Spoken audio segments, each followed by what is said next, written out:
తెలంగాణలో మహిళలకి ఎలాంటి ధైర్యం చెప్తారు? ఎందుకంటే మనం రోజు రోజు చూస్తూనే ఉన్నాము. ఒకరేమో హైడ్రా ఇల్లు కూలగొట్టినారని చెప్పేసి ఏడ్చుకుంటా బయటకు రావడం జరుగుతుంది. ఒకరేమో కాలేజ్‌లలో, స్కూళ్ళలో ర్యాగింగ్ చేస్తున్నారు అని చెప్పేసి స్టూడెంట్స్ బయటకు రావడం జరుగుతుంది. ఇంకొకరొచ్చేసి గురుకుల పాఠశాలలో విద్యార్థులను మనం మొన్నటి వరకు చూసాము. ఇప్పటివరకి 53 మెంబర్స్ స్టూడెంట్స్ చనిపోవడం జరిగింది. అంటే ఇవన్నిటిని చూస్తుంటే మీకెట్లా అనిపిస్తుంది? ఇప్పుడు అంటే ఏ రంగం చూసుకున్నా గానీ, ఏ రంగంలో చూసుకున్నా గానీ, ఏ ఒక్కరు హ్యాపీగున్నారు అని ఇప్పటివరకైతే మనం వినట్లేదు కదా! స్టేట్ మొత్తం మీరు ఎన్నో సమస్యలు చూసుంటారు. పెద్దపల్లిలోనే మహిళల పైన, చిన్నారుల పైన జరిగిన సంఘటనలు నేను కొన్ని చెప్తాను. పెద్దపల్లి శాస్త్రీనగర్, అక్కడ గురుకుల పాఠశాలల్లో పాము కాటుతోటి హాస్పిటల్ పాలైపోయారు. ఫుడ్ పాయిజనింగ్ తోటి హాస్పిటల్ పాలైపోయారు. అదేవిధంగా ఒక చిన్నారి, ఒక 6 ఏళ్ల అమ్మాయిని తీసుకుపోయి మానభంగం చేసి మర్డర్ కూడా చేయడం జరిగింది. ఇదే పెద్దపల్లి ఈ 15 monthsలో. అట్లనే మాతా శిశు హాస్పిటల్లో ఒక ఆమె, షీఈ్ నాట్ ఈవెన్ 23-24 years ఉంటాయి కావచ్చు అంతే. ఆమె గర్భం 9 years తర్వాత ప్రసవించిన తర్వాత ఆ పుట్టిన పసిబిడ్డ 1 day కూడా కాలేదు, ఆమె మరణించడం జరిగింది. ఆ మరణానికి కారణం ఎవరు? ఎందుకు చనిపోయింది? అసలుకు ఏ విధంగా చనిపోయింది? ఇన్వెస్టిగేషన్ చేయమంటే మాత్రం గిన్ని సంవత్సరాలు అవుతుంది కదా. అట్లనే అదే ప్రభుత్వ హాస్పిటల్లో సెప్టిక్ ట్యాంక్, గవర్నమెంట్ ప్రిమిసెస్ లోపల సెప్టిక్ ట్యాంక్ లిడ్ ఓపెన్ చేస్తుంది. ఆ మూత ఓపెన్ చేసి ఉండడం వల్ల ఒక 8 years అబ్బాయి దానిలోకి పడి ప్రమాదంలో చనిపోవడం కూడా జరిగింది. ఇన్ని నెలల నుంచి కాంగ్రెస్ ప్రభుత్వం 15 months అవుతుంది, ఇన్ని ఇన్సిడెంట్స్ జరిగినాయి. ఇన్ని ఇన్సిడెంట్స్ జరిగినా కూడా మొద్దు, ఇన్వెస్టిగేషన్ లేదు, ఇంట్రాగేషన్ లేదు. ఒక అమ్మాయి పైన రేప్ అయి మర్డర్ జరిగితే ఒక జీవో కాపీ తీసి ఫాస్ట్ ట్రాక్ కోర్ట్ వేసి వాడిని శిక్షించాలి. కానీ అసలు ఎట్లాంటి చర్యలు కనిపించట్లేదు. అంటే ఇట్లాంటి బీఆర్ఎస్ పార్టీ ఉన్నప్పుడు ఒక శంషాబాద్లో ఒక ఇన్సిడెంట్ జరిగింది, దిశ కేసు. దాని మీద ఆ విధంగా అసలు ఎన్కౌంటర్ చేసి పడేసి యాక్చువల్లీ ఆ కేసులో. నేను అట్లాంటివి చూస్తే ఇంకొకరికి కన్నెత్తి చూడాలన్నా కూడా, తప్పుగా చూడాలన్నా కూడా ఆ అమ్మాయి పైన భయం వేస్తుంది. అట్లాంటి పాలన కోరుకుంటారు ఎవరైనా. కానీ ఇట్లా రోజు రోజు గడిస్తూనే ఉన్నాయి. ఈ 3 రోజుల క్రితం ఏమైందో తెలుసా? నిట్టూరు నుంచి అక్కడ ఉండే స్టూడెంట్స్ అందరూ కూడా బయటికి వచ్చి మమ్మల్ని SC STలు అని చెప్పేసి, ఒక ప్రభుత్వ స్కూల్, చిన్న పిల్లలు, below of 10th class high school students, వాళ్ళ స్కూల్ నుంచి బయటికి వచ్చి ధర్నాకి కూర్చున్నారు. So I would say this Congress government is utter failure government. కానీ దాన్ని మనం జయించాలి అని అంటే ఖచ్చితంగా ఈ విధంగా మనం ధర్నా కూర్చోవాల్సిందే. లేకపోతే మనకి జరిగే అన్యాయం బయటికి ఎట్లా తెలుస్తుంది?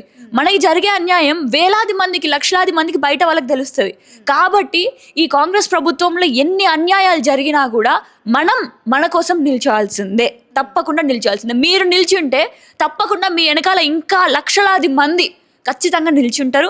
ఇంకొకరికి ఆ విధంగా జరిగినప్పుడు ఖచ్చితంగా కూడా జరగకుండా ఏ విధంగా ఆపాలి అని చెప్పేసి ప్రభుత్వం సపోర్ట్ లేకపోయినా కూడా మన మీద మనం నిల్చునే స్టేజ్ వస్తుంది.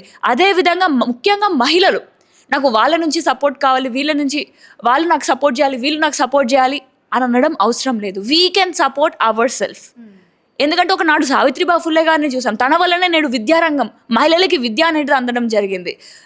మన రైతాంగ పోరాటంలో అసలు పెద్దవాళ్ళు ఎంతోమంది పోరాటం చేశారు. అందులో మహిళలు, వీర వనితలు ఉన్నారు. మన చాకలి ఐలమ్మ కొడవలు పట్టుకొని చేయలే.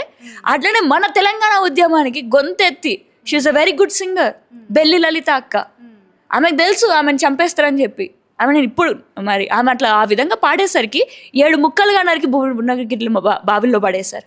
ఈ విధంగా ఎంతోమంది వనితల త్యాగం వల్ల, ఎంతోమంది వీర వనితల త్యాగం వల్ల నేడు మనం ఈ విధంగా ఇప్పుడున్న మహిళలందరూ కూడా బతుకుతున్నారు. ఏ ప్రభుత్వం వల్ల కాదు అని గుర్తుపెట్టుకోండి. సో అలాంటి పోరాటం మనం కూడా చేయాలి మన లైఫ్లో. సో అలాంటి పోరాటం ప్రతి ఒక్కరు కూడా చేస్తారని చెప్పేసి నేను కోరుకుంటున్నాను. మనకి జరిగే అన్యాయం మనమే ఎదుర్కోవాలి. మనం ఎదుర్కొన్నప్పుడు ఆబ్వియస్లీ మీ వెనకాల బీఆర్ఎస్ పార్టీ ఖచ్చితంగా ఉంటుంది. ఇంకా ఎంతోమంది మీకు అండగా ఉంటారు అనే ధైర్యాన్ని ఇస్తున్నాను. ఇంకొకటి, గత ప్రభుత్వం కేసీఆర్ ఉన్నప్పుడు షీ టీమ్స్ అని మహిళలకు ధైర్యంగా ఒక షీ టీమ్ అనేది పెట్టడం జరిగింది. ఇప్పుడు ఆ షీ టీమ్స్ ఎట్లా వర్క్ చేస్తున్నాయి అనుకుంటున్నారు? అబ్బా, అసలుకు ఎట్లా అంటే షీ టీమ్స్ జిల్లాలో టీమ్స్ అనే పదం తీసేయాలనుకుంటా. ఎందుకంటే షీ టీమ్స్ అంటే ఒక టీం అనేది కనిపించాలి మనకి. కానీ అక్కడ ఒక్క ఉమెన్ కానిస్టేబుల్ ఉంటుంది. ఒక్క ఉమెన్ కానిస్టేబుల్ ఒక జిల్లా మొత్తానికి. ఓకే. మా పెద్దపల్లి జిల్లాలో పరిస్థితి అదండి. ఒక్క ఉమెన్ కానిస్టేబుల్ ఉంది. Is it A team? Okay. మిగిలిన వాళ్ళందరూ ఏరి అసలుకు. మళ్ళీ గదే ఎస్ఐలు నార్మల్గానే జరుగుతుంది. సో ఒక టీమ్ అనేది అసలు టీమ్స్లో అసలు టీమ్ అనేది లేదు. It is only that person right now. ఎందుకంటే గతంలో మనం చూసుకున్నట్లయితే ఒక బస్ స్టాప్ దగ్గర గర్ల్స్ అందరు నించినా కానీ వాళ్ళు సివిల్ డ్రెస్లో ఉండి మనని ప్రొటెక్ట్ చేస్తూ ఉండేవాళ్ళు. ఎవరన్నా ఏమన్నా అన్న తర్వాత కూడా వెళ్ళి ఫ్యామిలీకి తెలియకుండానో ఎవరన్నా వెళ్ళి కంప్లైంట్స్ చేస్తే వాళ్ళు టేక్ ఓవర్ చేసి ఒక ఉమెన్ సేఫ్టీగా ఉండేవాళ్ళు. సో ఇప్పుడు అలాంటి పరిస్థితి చూస్తున్నామా?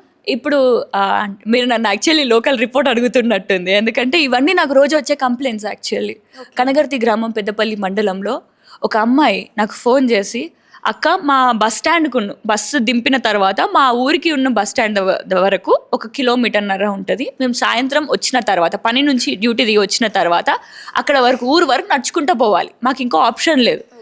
అక్కడ దింపిన తర్వాత అబ్బాయిలందరూ కూడా అక్కడ నిల్చుంటున్నారు. అక్క మాకు చాలా ఇన్కన్వీనియంట్గా ఉంటుంది, మమ్మల్ని ఏం చేయమంటారు అని అడిగి, మీ వల్ల ఏమైనా సహాయం చేయగలుగుతారా, మాకు ఏమైనా స్కూటీలు కొనించగలుగుతారా, మాది మేము చేసుకుంటా పోతాం, స్కూటీలు మీరే కదక్క, ప్రభుత్వమే కదక్క ఇస్తా అన్నది అని అన్నారు. నేనేమని చెప్పాలి? ఫ్రీ స్కూటీలు ఏమైపోయినాయి? ఈరోజు ప్రతి ఒక్క క్యాంపస్లో మహిళలందరూ కూడా ఫ్రీ స్కూటీలు ఏవి ప్రియాంక గాంధీజీ, ఫ్రీ స్కూటీలు ఏవి రాహుల్ గాంధీజీ అని అడుగుతున్నారు. రేవంత్ రెడ్డి గారిని ఎవరు అడుగుతలేరు. ఎందుకంటే ఈయన వేస్ట్, ఈయన అడిగి వేస్ట్ అని చెప్పేసి అర్థమైపోయింది. చేతులు ఎత్తేసిళ్ళు ఆల్రెడీ. రేవంత్ రెడ్డి గారిని అడగడం వేస్ట్. మనకి నమ్మకం ఇచ్చింది ఎవరు? రాహుల్ గాంధీ గారు, ప్రియాంక గాంధీ గారు. ఇక్కడికి వచ్చి నమ్మకం ఇచ్చారు కాబట్టి వాళ్ళనే అడుగుదామని చెప్పేసి ఆ విధంగా ప్రతి ఒక్క కాలేజ్, ప్రతి ఒక్క క్యాంపస్లో ఈ విధంగా మహిళలే, యంగ్ గర్ల్స్, వాళ్ళకి అసలు బయట మాట్లాడాలంటే భయపడతారు. అట్లాంటి ఉమెన్ నేడు పోస్ట్ కార్డ్ మూవ్మెంట్ చేస్తున్నారు. So that is how Telangana had became మళ్ళీ ఉద్యమాల గడ్డగా మారింది.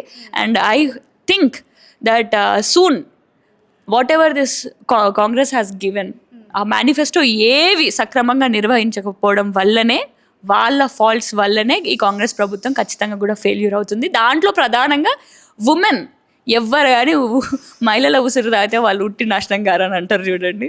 మహిళలకు ఇచ్చిన హామీలు కూడా ఇంప్లిమెంట్ చేయకపోతే గదే గతి పడుతుంది